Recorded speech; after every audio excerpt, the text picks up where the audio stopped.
Okay, so we'll pick up where we left off. Um, we did this, the beginnings of the task table last time, and if we look down on our project example, you'll see that off to the right of this, we have the Gantt chart part of this. So I'm going to shrink that back down so we can just see maybe make it a little bit taller. Okay.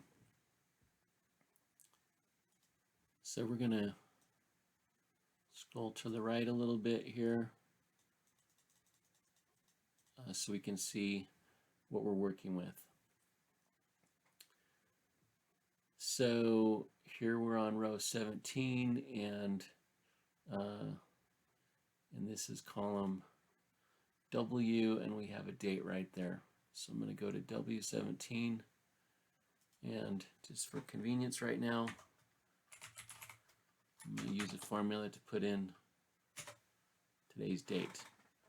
So as you can see, my project is lined up horizontally, and I've got all these vertical columns with the dates turned on their sides just so that they don't take up as much space and it's easier to see a longer period of time. So we're going to do some formatting on that. But I'm going to go ahead and change the name. I'm going to save this file with a slightly different name so that I could start back at this point if I wanted to later. So I'm just going to go File, Save As, and let's change this to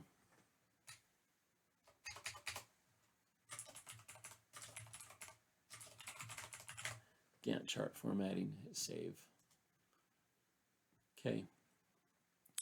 So when you're setting this up, you can use whatever length of project you want to. When I originally was thinking about this project, I think the thing I was working with might be about a year long. I've kind of decided I want to just give myself more space than that. So I'm going to actually do these so that I have about 2 years worth of columns here. And just to give myself plenty of room to work with and not feel like I was, if I wanted to see things for a longer period of time, I could do it. So I could try to count this out and select cells and put these in here.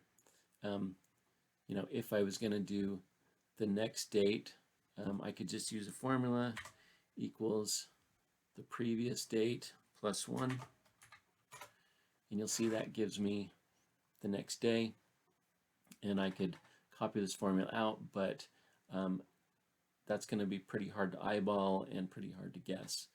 But luckily we don't really have to guess too much of that. So I know that I'm in row 17, but I'm kind of wondering, well, what column am I at? So if you do put in the same column and use the column formula, you know that you're at column 23. And there is a formula that can let us find the address when you know a row number and column number. So we're going to use that right here and try and figure out how far out do I need to go to select cells. So I'm going to just in this cell do equals address, and it asks for a row number. We know we're working in row 17, and column number, we know from using the column formula before that we are in column 23. And what I really want to know is if I go out 2 years,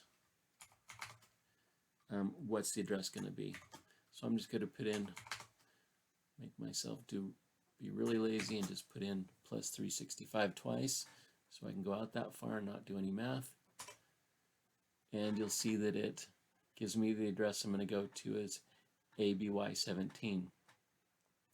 So I could select here and go all the way out, manually, but we don't need to. We can have a way to select specified ranges, and that's by using this address window right here. You'll see that it has, when I select in the cell for my first date, it has W17, and I can click in there and then add colon to the end and put the address of the final cell we want in the range and hit enter.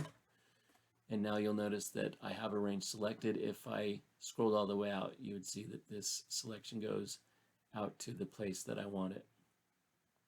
So now that I have the basics, close enough, now we can do a little bit of formatting. So I know I want this text for my dates to be turned up on the side, and you'll notice that all of my dates fit the same height. So we're going to do a couple things with that.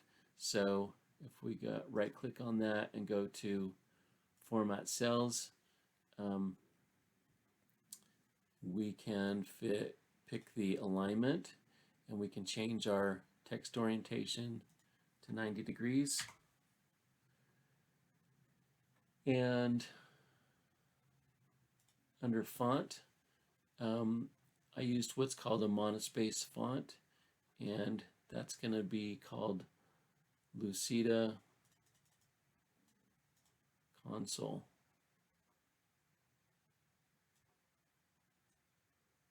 And I'm going to go ahead and pick it here. We could pick it from the, and I know I used 8-point on there, and we can hit OK. You'll see that my full date doesn't show there, so I'm just going to make that a little bigger so that it does show. And you also see that these are not centered, and I'm going to go ahead and use my center button to make those centered. But my columns are still pretty wide. So the last thing I'm going to do is go to Format and Column Width and change that to 2 and hit OK. And now you can see that those are formatted the same way as the other sheet there. So I want to go ahead, and now I want to copy this formula all the way out. So I can select the cell and hit Control-C to copy that formula. And I'm going to go ahead and select these out. Now that the formatting is adjusted, it's pretty easy to just drag out and find the place you want. And I'm going to hit Control-V, and you'll see that pastes that formula in, but it adjusts for the different days. Oh, and you'll notice that my days aren't lining up, so I'm actually going to select these and adjust my date formatting just a little bit, because I like it when it's uniform.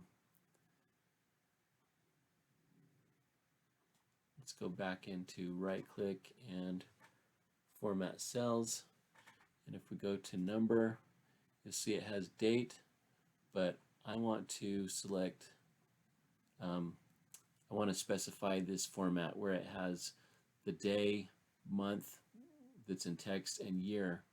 And to do that, I can go down to Custom, and we can enter in DD-MMM-YYYY.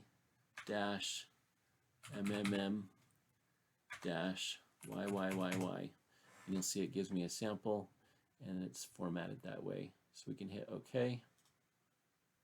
And let's make that a little taller, and now I have that. I think that's a little easier to interpret more quickly, just since all the numbers, sometimes US and European formats differ in the order of the numbers. This is very unambiguous, so I like that. But now you'll see that I have these days that are shaded, and what this is it's got the weekends and holidays shaded, and I want to keep that. So I'm going to go, we're going to use a formula here called network days, and this allows us to see if a day is a weekend or not. And the way this works is, we'll just try this out. Network days, and we have to have a start date, so let's just use our day in W17, and we just want to look at one day at a time, so our end date is going to be W17, and we do want to take into account holidays, and we have our holiday list, so we can put in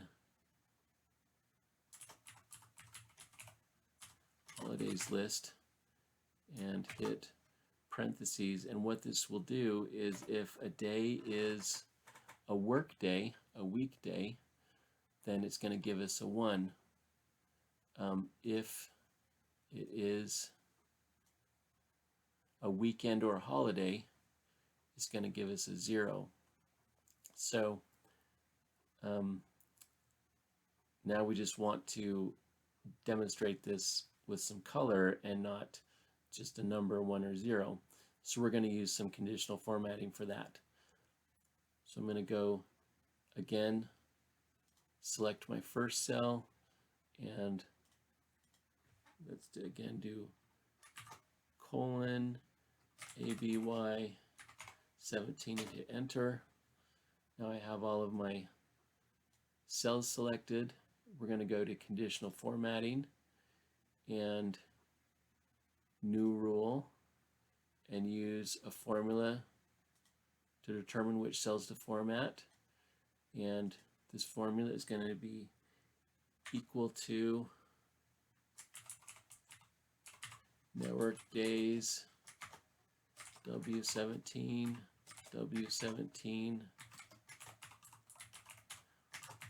holidays list,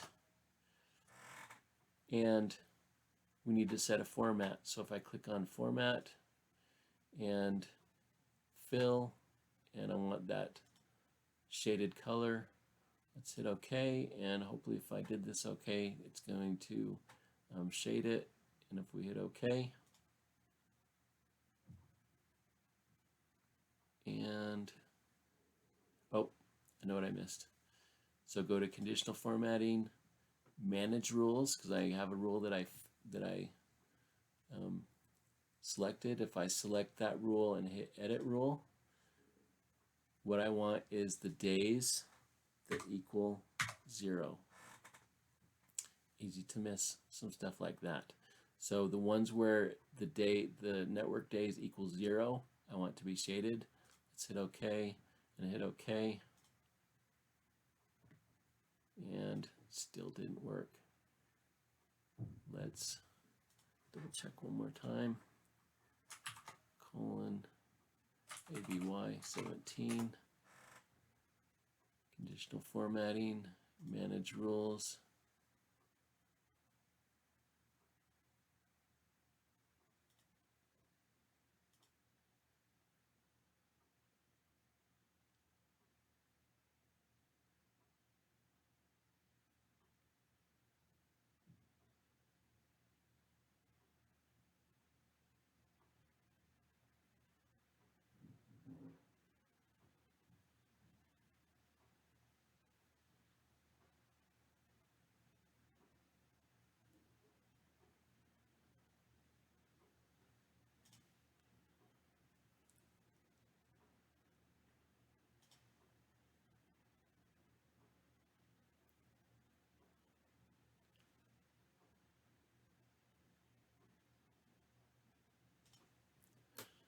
Let's double check what I have down here. Conditional formatting, manage rules.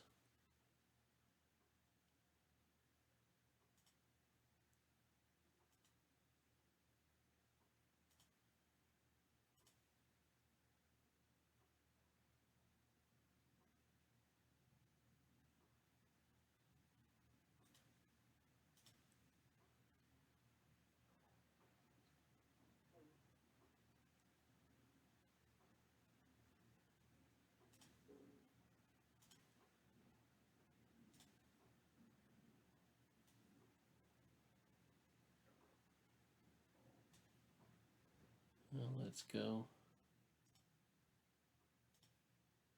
delete that rule.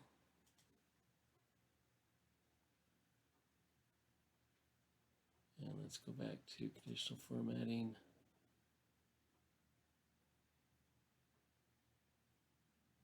New rule, use a formula.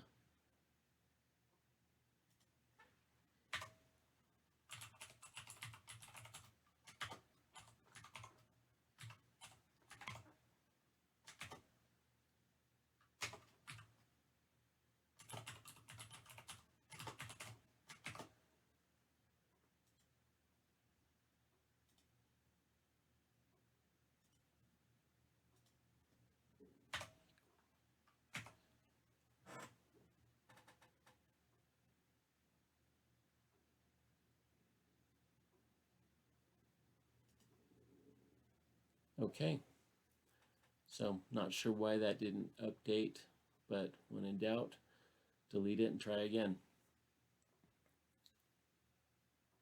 And we can clear those out of there, clear contents. All right, and the next thing I want to do is I do want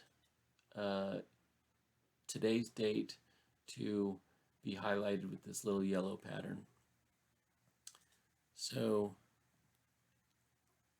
that is we're going to go back to, let's select all of our cells again. So W17 : ABY 17, hit enter. Conditional formatting, new rule, use a formula, and I want to do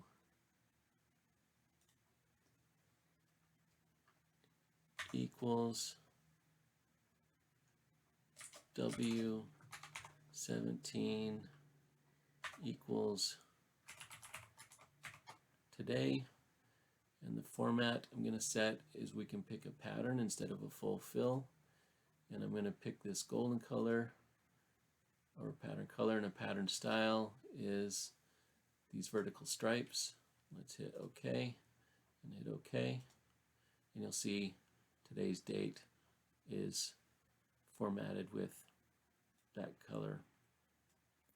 Now the other thing that you're going to see in here is this day of the week, and what this is doing is it's using the left to just select one letter on the left of this text, and then it's using this text function to format a date using a 3-letter day name, and this text function can be used to format dates and times. I'm going to go ahead and copy this formula from right there, and let's go down into here and paste that formula. And the left, you'll see it has the text from the date, and then that one just says we just want one letter. And let's hit enter, and we have W again, and I'm gonna just copy that formula and select my other cells in the range and paste it, and now you'll see we have the days of the week, and I just want to do a little bit of formatting here, so I'm going to select W19 in the address window and go to ABY 19, select all those. I know that I wanted to use, I think I used the Lucida console again for this, and centered them, and I think I had those as probably 8 point, and let's pick a fill, which we can pick from right here, and I think that matches. And I also wanted my golden stripe to show on that section. So I'm going to go back to conditional formatting, new rule, use a formula, and equals W19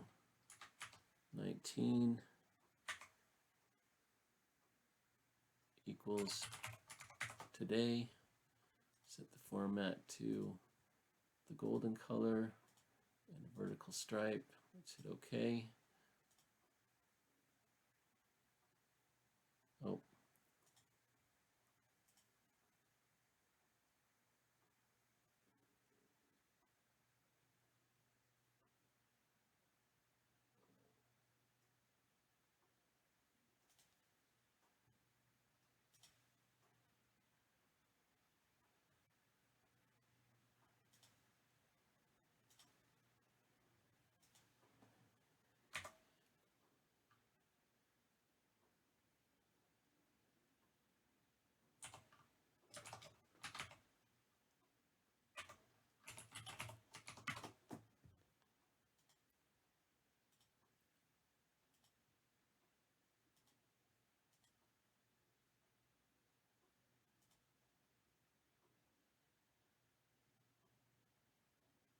Oh, I know what I did wrong. The date is in W17. Hit OK.